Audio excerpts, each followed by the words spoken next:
2장 3절까지 천지 창조에 대한 이야기가 나오죠. 근데 그 26절부터 읽겠습니다. 그러니까 인간을 창조하는 보순간부터 읽을 테니까 26절부터 2장 3절까지 한 절씩 보도록 하겠습니다.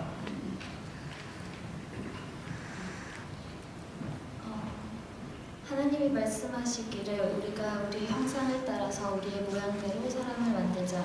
그리고 그가 바다의 고기와 공중의 새와 땅 위에 사는 온갖 들짐승과 땅 위를 기어다니는 모든 길짐승을 다스리게 하자 하시고, 하나님이 당신의 형상대로 사람을 창조하셨으니 곧 하나님의 형상대로 사람을 창조하셨다. 하나님이 그들을 남자와 여자로 창조하셨다.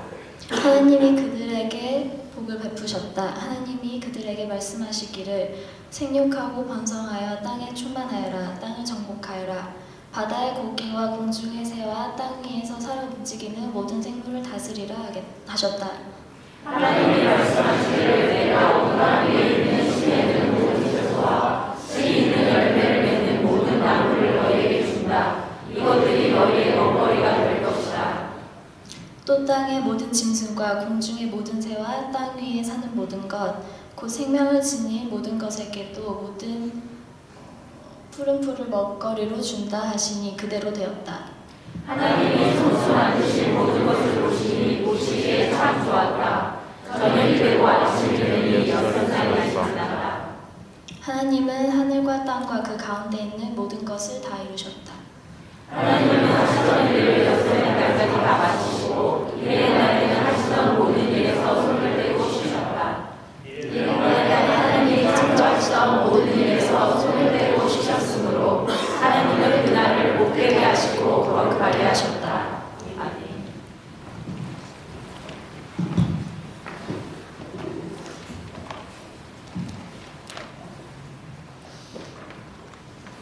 제가 처음 왔을 때 창세기에 대한 부분을 한번 나눈 적이 있는데 오늘 본문을 가지고 오늘을 살아가는 우리들에게 또 어떤 말씀을 주실지 같이 한번 나눠보도록 하겠습니다. 자, 오늘은 창세기 창조 이야기인데 한번 정리를 한번 해볼까요? 다 읽진 않았지만 하나님이 태초에 천지를 창조했습니다. 첫날에 뭘 만드셨죠? 빛을 만드시고 둘째 날에는 하늘을, 셋째 날에는 땅과 식물을, 넷째 날에는 해와 달과 별들을 만드셨고 다섯째 날에는 새와 물고기, 그리고 마지막 날에 인간을 만드셨습니다. 이 모든 것을 만들 때마다 하나님이 동일하게 하신 말씀이 있습니다. 그게 뭘까요? 성경은 모든 것이 하나님 보시기에 좋았다라는 표현을 씁니다. 자, 여러분 이 저를 보세요. 이 참 힘든가 봐요. 이게 있으니까 자꾸 여러분들이 전부 다 저 위로 하고 있어서 영어가 편하신 분들만 보시고 나머지는 저를 보면 좋을 것 같습니다. 보시기에 좋았다라고 기록하고 있습니다. 흡족해 하셨단 말이에요. 좋았다라는 히브리 말이 토브란 단어인데 이 말의 원뜻이요 행복한 상태를 말하는 겁니다. 행복한 상태. 하나님은 세상을 창조하시고 너무 좋아하셨습니다. 행복해 하셨어요. 출산을 앞둔 부모가 태어날 아기의 옷과 장난감, 기저귀 등을 사면서 느끼는 감정에 비교할 수 있을까요? 행복한 느낌을 말하는 겁니다. 그렇습니다. 하나님은 당신이 만드신 것들을 보기에 좋을 수밖에 없었던 이유를 설명하는데 그것들을 바라보면 행복해질 수밖에 없었던 이유는 바로 인간 때문입니다. 하나님이 만드신 모든 것들은 바로 하나님의 자녀인 여러분과 저 인간을 위한 것이었기 때문에 행복하셨던 거예요. 하나둘씩 만드시면서. 본문에 나오는 창조 얘기를 잘 읽어보시면 여러분 그 보기 좋았던 창조의 중심에 인간이 이렇게 서 있습니다. 인간이 없다면 이 세상이 이 자연들이 얼마나 위대하고 아름답습니까? 이 창조물들은 의미가 없어지는 거예요. 창조주 하나님께서 인간을 만드신 후에 그들에게 말씀하시는 것을 다시 한번 읽어보겠습니다. 28절, 29절입니다. 시작! 하나님이 그들에게 복을 주시며 그들에게 말씀하시기를 생육하고 번성하여 땅에 충만하여라. 땅을 정복하여라. 바다의 고기와 공중의 새와 땅 위에 살아 움직이는 모든 멈췄다. 하나님이 말씀하실 때는 내가 온 땅 위에 일시 맺은 모든 철수와 씨에 있는 열매를 맺는 모든 나무를 너희가 준다. 이것들 너희를 먹으라고 될 것이다. 천지를 만드신 목적이 뭡니까? 읽어보니까 인간을 위한 거예요. 모든 것을 만드시고 채우시고 갖추신 후에 인간을 만드셨고, 그리고 이미 그렇게 만드신 모든 것들을 인간에게 실제로 주셨습니다. 즉 하나님은 인간에게 주실 것들을 바라보시면서 너무 기뻐하신 거예요. 이것들을 누릴 인간을 생각하니까 너무 행복하셨던 겁니다. 자, 그런 하나님께서 자신의 형상대로 만들어질 인간을 위해 이 천지를 만드셨다는 말씀을 지금까지 드렸습니다. 눈을 들어서 여러분 한번 자연을 바라보십시오. 저는 등산을 좋아합니다. 제가 한국에 있는 산을 안 올라가본 산이 거의 없는 것 같아요. 월악산, 치악산, 한라산, 지리산, 설악산, 북한산, 백운산, 운악산, 무등산, 팔봉산까지. 무등산은 정상까지 못 갔어요. 그때 아버지랑 좀 싸우고 집을 나와서 농구부 친구랑 같이 새벽차 타고 와서 갔는데 그 군사기지가 그때 있어가지고 무등산만큼은 정상까지 못 갔습니다. 그렇죠, 많이 회개했었는데. 자, 아무튼 그렇게 산들을 되게 많이 갔었습니다. 산 정상에 한번 올라가 본 적 있으십니까? 산 정상. 설악산 꼭대기까지 올라가 본 분 계세요 혹시? 안 계세요? 그 다음에 지리산 꼭대기까지. 수승이 갔다 왔니? 지리산 같은 경우에는 반대로 올라가면 3박 4일인데 그냥 그 가파른 경사가 있는 곳으로 올라가면 하루 만에 올라갈 수 있습니다. 그때 혈기가 왕성해서 정말 하루 만에 올라갔다 내려왔어요. 그 정도로 참 산을 좋아했습니다. 그 광경은 잊을 수가 없어요. 특별히 설악산에 갔었을 때는 구름이 밑에 떠다니잖아요. 뭉게 구름이 발 밑에 떠다니는데 정말 거기서 왜 이렇게 뛰어내리는지 사람들이 이해하더라고요. 너무너무 멋있습니다. 손에 잡힐 것 같고. 또한 저는 바다도 참 좋아합니다. 서해 끝에서 목회했는데 그러니까 뭐 한 거의 10번 이상 간 것 같습니다. 동해 끝까지, 서해에서 동해까지 한 5시간 걸리는데 거기를 왕복해서 왔다 갔다 한 이유는 그 동해 일출보, 그 동해 찬란함을 보기 위해서. 그 바다들이 눈이 부시도록 아름다웠어요. 제가 대학교 농구 동아리에 몸담고 있을 때 전지훈련을 했습니다. 놀러 간 거죠, 그러니까. 설악산으로 간 적이 있는데 정말 말이 전지훈련인지 실은 정말 그 단합 차원에서 간 겁니다. 3박 4일간의 일정으로 정상까지 올라갔는데 처음 올라간 애들이 많아가지고요. 중간에 포기하려는 후배들이 참 많았어요. 그래서 서로 막 밀어주고 힘내라 그러면서 격려하면서 올라갔던 그런 기억이 있습니다. 해발 1708m 정상에 올라갔어요. 그때 그 광경을 보신 분들이 보시지 않았다면 그 장관의 설명을 할 수가 없습니다. 사방으로 펼쳐진 그 웅장한 그 산줄기들이 한눈에 들어오는데 좀 말로 표현이 되지 않아요. 사진으로 담았는데 현상을 할게요. 그게 그렇게 그대로 전해지지 않더라고요. 정말 천지를 만드신 하나님이 느껴졌어요. 마음의 근심과 걱정들을 안고 올라갔어요. 근데 그 걱정과 근심들이 그걸 보니까 아무것도 아님을 깨닫습니다. 이 천지를 만드신 하나님이 내 아버지인데 라는 생각에 그런 걱정들이 다 사라지는 거예요. 바다도 좋아한다고 말씀드렸죠. 바다를 보면 정말 막힌 가슴이 뻥 뚫어지는 것 같습니다. 5시간 운전해 가면서도 눈앞에 펼쳐진 그 바다를 보면 힘들었던 게 다 없어져요. 그 푸르름에 빨려들 것 같습니다. 그 젊었을 때 제가 식스팩이 있었거든요. 뭐 믿거나 말거나. 그래서 우통을 벗고 바다에 딱 눕잖아요. 정말 하늘이 보이는데 정말 걱정, 근심이 없었던 학년이 없어요. 계속해서 고민하고 걱정했던 그때인데 그 하나님, 이 천지를 만드신 하나님을 바라보기만 해도 그래, 하나님께서 나보다 더 나를 사랑하시는데 이 천지를 나를 위해 만드셨는데 하는 생각에 그런 걱정들이 사라졌던 그런 경험들이 있어요. 하나님 창조가 이런 것입니다. 그런데 그 아름다운 천지 창조를 바로 여러분과 저를 위해서 했다고 말씀하십니다. 인간을 위해 모든 것을 만드신 후에 하나님이 한 번 더 강조해서 말씀하십니다. 다 만드신 후에. 자, 31절 시작. 하나님이 손수 만드신 모든 것을 보시니 보시기에 참 좋았다. 참 좋았다, 심히 좋았더라, 이런 기록이 나옵니다. 그냥 굿이 아니라 베리 굿이란 말을 영어로 그 번역을 하는데 원문에 보면 이 심히 좋았다는 말 앞에 behold라는 힘내라는 단어가 있습니다. 근데 이 단어가 본래 영어로도 그렇고 한국말로도 잘 해석이 안 돼요.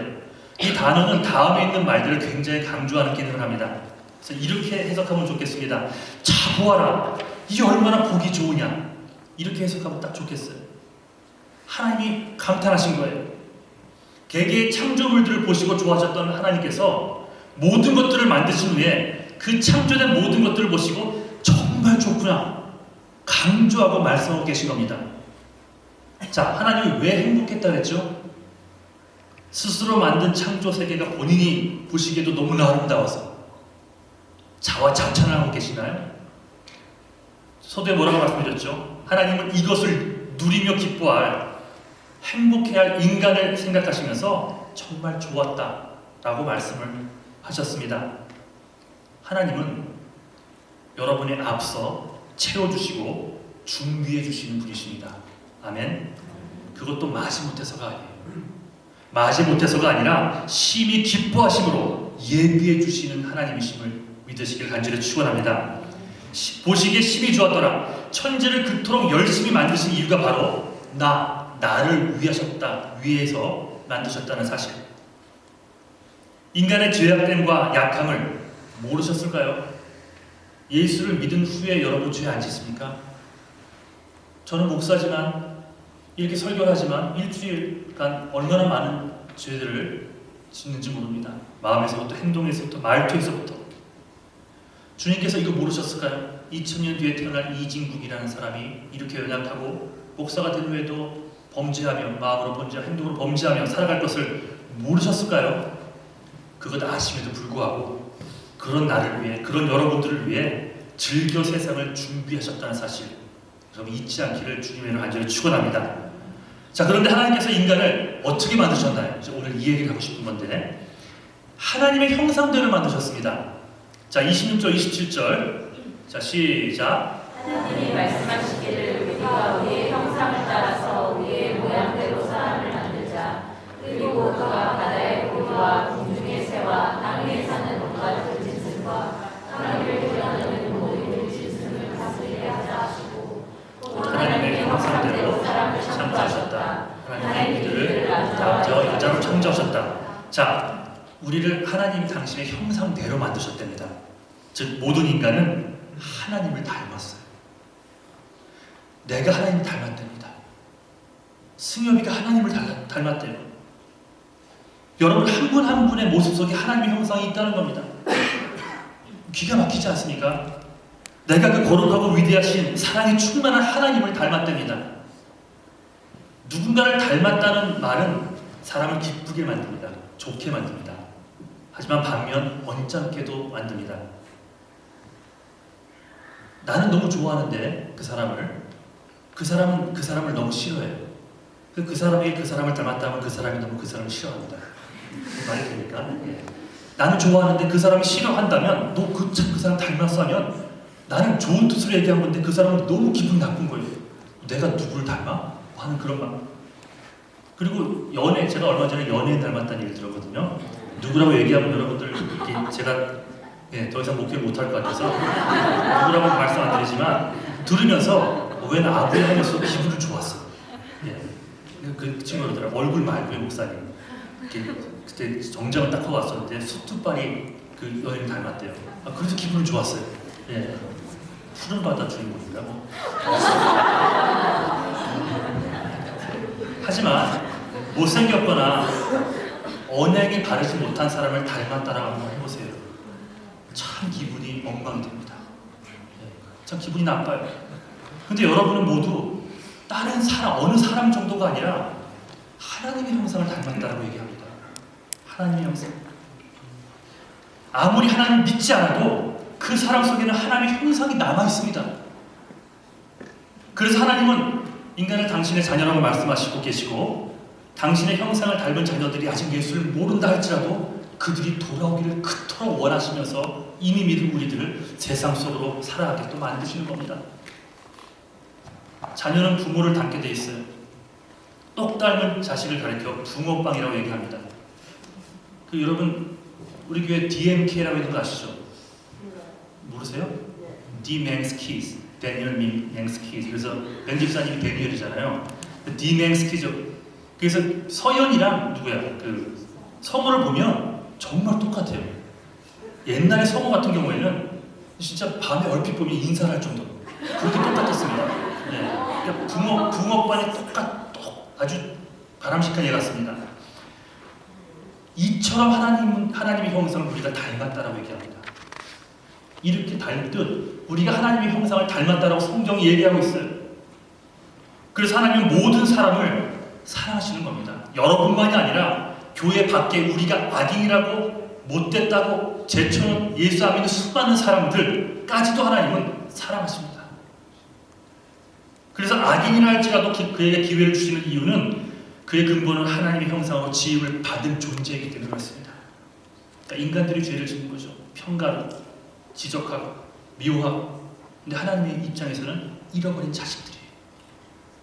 그러니 그 한 영혼이 얼마나 귀하겠습니까? 에스겔서 33장 11절에 됐습니다. 자, 시작. 너는 그들에게 전하여라. 나 주의 하나님의 말이다. 내가 내 삶을 두고 맹세한다. 나는 악인이 죽는 것을 기뻐하지 않고 오히려 악인이 그 일에서 돌이켜서 떠나 산에서 생존한다. 너희는 돌이켜라. 너희는 그 악한 길에서 돌이켜 떠나거라. 이스라엘 족속아, 너희는 왜 두려워하느냐. 에스겔서가요, 읽어보신 분들은 아시겠지만 처음부터 끝까지, 그러니까 그 마지막 심판 메시지 하기 전까지는, 그러니까 회복의 메시지를 주기 전까지는 온통 저주와 심판투성입니다. 다시도 듣지 않을 거고 네 자녀들도 벌을 받을 것이고 돌이키지 않을 것이고 완전히 멸망, 이 얘기만 쭉 하고 계세요. 너무 화가 나셔서 죄악 때문에. 그런데 이 에스겔 33장 11절, 이게 중간에 툭 튀어나오는 말씀이거든요. 하나님의 본 마음은 사실은 멸망이 아니라 너의 회복이야, 이거 말씀하시는 거예요. 악인일지라도 죽는 것을 나는 기뻐하지 않는다 하시는 이유는 바로 모든 인간들이 하나님의 형상을 따라 지음을 받았기 때문입니다. 그렇다면 문제는 누구에게 있습니까? 하나님은 여전히 여러분들을 끌려가고 있고, 그 문제는 여러분과 저에게 있다는 거예요. 하나님의 형상으로 지어진 내 모습에 감사하지 못하고 죄의 옷을 덧붙여 살아가기 시작합니다. 죄는 우리와 하나님 사이에 넘지 못할 담을 만들어야 합니다. 아무리 그래서 애를 써고 선행을 베풀어도 여러분 회개하지 않고 그 죄를 담고 살아간다면 그때 했던 행동, 그 선한 행동들은 하나님이 받지 못하십니다. 그 담이 너무 큰 거예요. 하나님의 음성이 들리지 않고 하나님의 임재를 느끼지 못하는 이유는 다른 게 아닙니다. 하나님의 마음을 아프게 만드는 죄악들이 높은 담을 만들어내고 있기 때문에 그래요. 요한복음 9장 31절, 자 시작. 하나님이 죄인을 듣지 아니하시고 경건하여 그의 뜻대로 행하는 자는 들으시는 줄 우리가 아나이다. 이 죄악의 담이 하나님으로 하여금 우리의 기도를, 우리의 신음소리를 듣지 못하게 만든다고 합니다. 하나님께서는 쟤만 사랑하나 봐. 여러분, 틀린 말입니다. 틀린 말이에요. 하나님은 특정한 사람만 사랑하지 않습니다.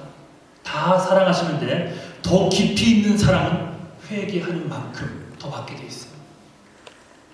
늘 말씀드리죠. 말주변, 노래를 잘하고 악기를 잘 다루고 건장하고 잘생겼고 이쁘고 이런 것은 하나님과의 거리를 멀어지게 만드는 원인이 0.0001%도 되지 않습니다. 100% 하나님과 나 사이를 멀어지게 만들어서 마음의 평안을 빼앗아가는 것은 죄입니다. 죄악이에요. 그래서 이제 우리가 첫 번째로 해야 될 것은 이 담을 헐어야 되는 것입니다. 우리가 평생 목숨 걸고 해야 할 일이 바로 이 죄악의 담을 그리스도 예수의 피로써 헐어내는 것입니다. 그것이 바로 하나님의 형상을 겉으로 드러나도록 회복하는 첫걸음이기 때문입니다. 그런데 이 담은요, 알지만 우리 스스로 헐지 못합니다. 이 세상 어떤 방법으로도 그 벽을 허물 길이 없어요. 바로 이것을 위해서 그리스도께서 오셔서 십자가에 돌아가신 것입니다. 그 결과가 뭡니까? 자, 에베소서 2장 13, 14절 시작. 이제는 전에 하나님으로부터 멀리 있던 너희가 그리스도 예수 안에서 그리스도의 피로 가까워졌느니라. 그는 그의 형평이신지라 둘로 하나를 만드사 중간에 막힌 자. 여러분, 그렇습니다. 예수님의 사역의 목적은 여러분과 저, 우리가 죄에서 자유케 되어 하나님 아버지와 하나가 되게 만드는 겁니다. 중간에 막힌 담을 허시고, 그래야만 그동안 죄로 인해 잃어버렸던 하나님의 형상을 회복할 수 있기 때문입니다. 이제 우리 모두 창조 때 지음받은 그대로 하나님의 형상을 회복해야 합니다. 인간은 본래 죄인이었다라고 말하는 사람이 많아요. 하지만 근원적으로 얘기한다면 그건 잘못된 말입니다. 우리는 본래 하나님의 형상을 닮은 자녀들이었습니다. 천지를 만드신 이유도 바로 하나님 당신의 자녀를 위함이었다는 것을 앞에서 우리 살펴봤잖아요. 하나님은 지금도 모든 것을 우리 앞서 준비하시고 채워주시기를 원하십니다. 왜 그래요? 우리는 바로 하나님의 형상을 닮은 하나님의 백성 정도가 아니라 하나님의 자녀이기 때문입니다. 이제 그 형상을 회복하자는 거예요. 그래서 하나님이 우리를 위해 예비해 놓으신 것들을 누리며 살자는 겁니다. 요한복음 1장 12절 시작. 영접하는 자 곧 그 이름을 믿는 자들에게는 하나님의 자녀가 되는 것을 주셨으니 예수를 진심으로 환영하시고 맞아들이십시오.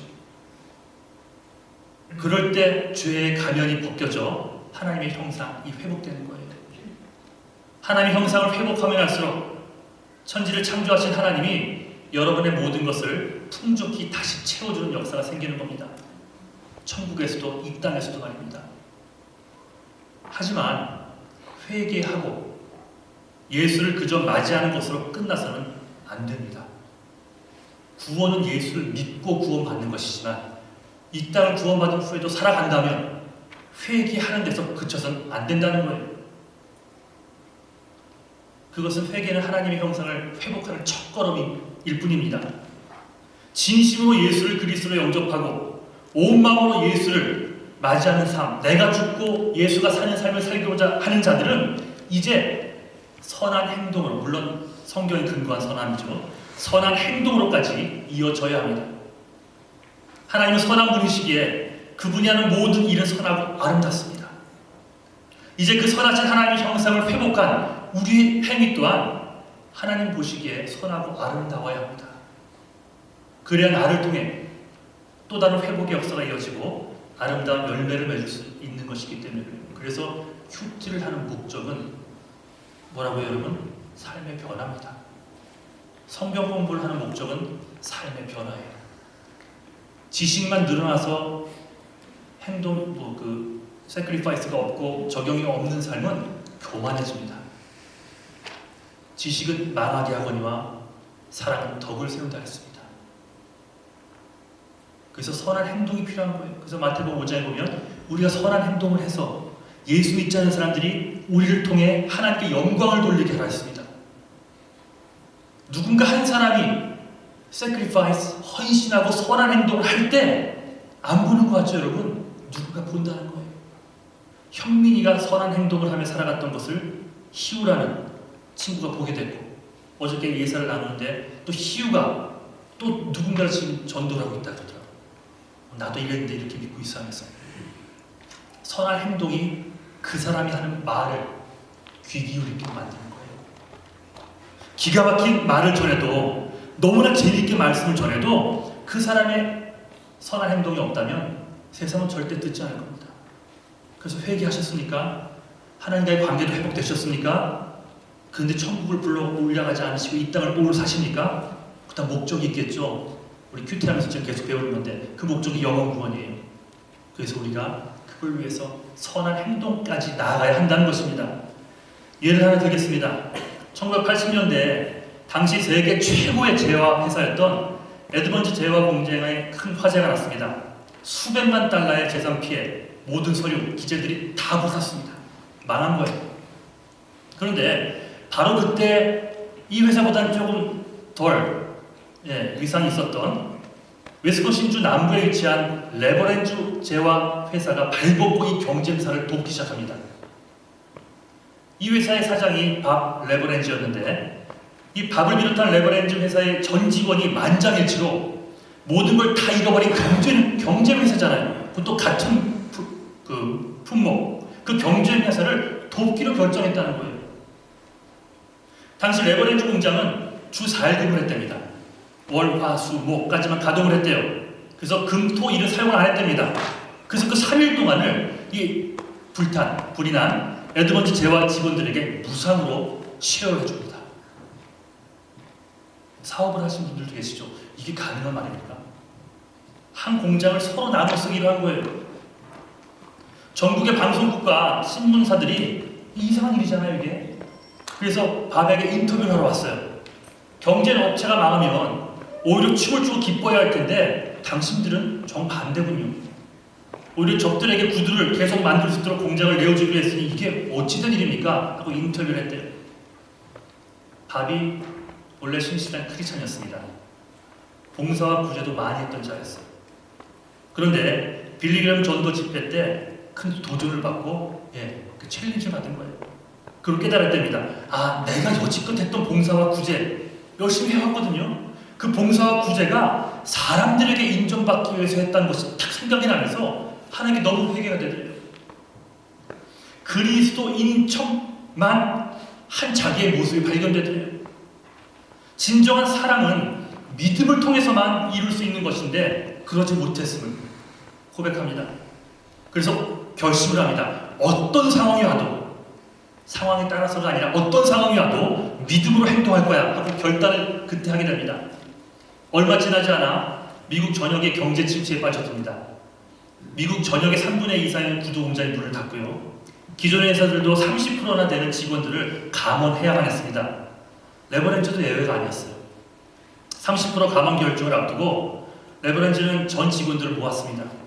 그리고 하나님 앞에 같이 기도하자 했습니다. 기도를 했어요. 그날 밤 모든 직원들을 진정으로 염려하는